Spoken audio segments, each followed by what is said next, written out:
1 மணி நேரத்திற்கு 1000 பெண்களின் ஆபாச வீடியோ வலைதளங்களில் பதிவேற்றப்படுகிறது. இதை 1 மணி நேரத்தில் 5000க்கும் மேற்பட்டவர்கள் பார்க்கின்றனர் என புள்ளி விவரம் சொல்கிறது. இதனை கண்ட கேள்விப்பட்ட பெண்களின் தற்கொலைகள் அதிகரித்துக் கொண்டு வருகிறது.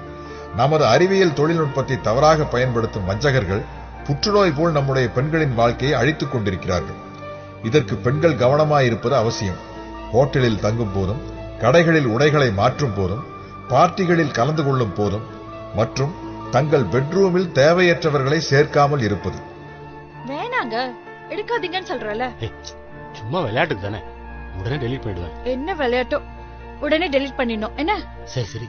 இந்த மாதிரி நீங்க விளையாட்டு எடுக்கிறது உங்களுக்கு தெரியாமலேயே வெளியே வரலாம். சொல்றத கேளு, இப்பவே ட்ரெஸ் போடாத. டைம் ஆகுது, வீட்டுக்கு போகணும். அம்மா தேடுவாங்க.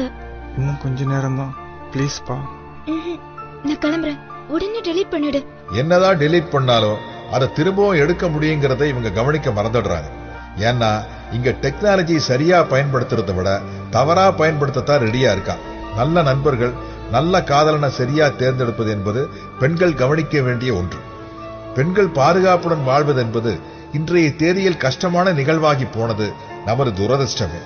22 நிமிடத்திற்கு ஒரு பெண் பாலியல் பலாத்காரத்திற்கு ஆளாகிறாள் என புள்ளி விவரம் கூறுகிறது. வலைதளங்களில் பெண்களின் ஆபாச வீடியோக்களை ஏற்றுவது என்பது எவ்வளவு கேவலமான செயலோ, அதே போல் ஆபாச வீடியோக்களை தேடி பார்ப்பதும் கேவலமான செயலே. ஏனென்றால் பெண்கள் என்பவர்கள் நாம் தேடி பார்க்க வேற்று கிரகவாசிகள் அல்ல. நம்முடைய தங்கை, அக்காள், தோழி, மனைவி, மேலும் நம்மை பெற்றெடுத்த தாய், இவர்களின் அந்தரங்கத்தையே நாம் எட்டி பார்க்கிறோம் என்பதை மறந்துவிடக்கூடாது. இல்லையே இந்த மாதிரி பாதிப்புகள் தொடரும். இதை பாதிக்கப்பட்ட பெண்களின் தகப்பன்களின் சார்பாக மிகுந்த வருத்தத்துடன் சொல்கிறேன். இதை தடுப்பது நமது கடமை.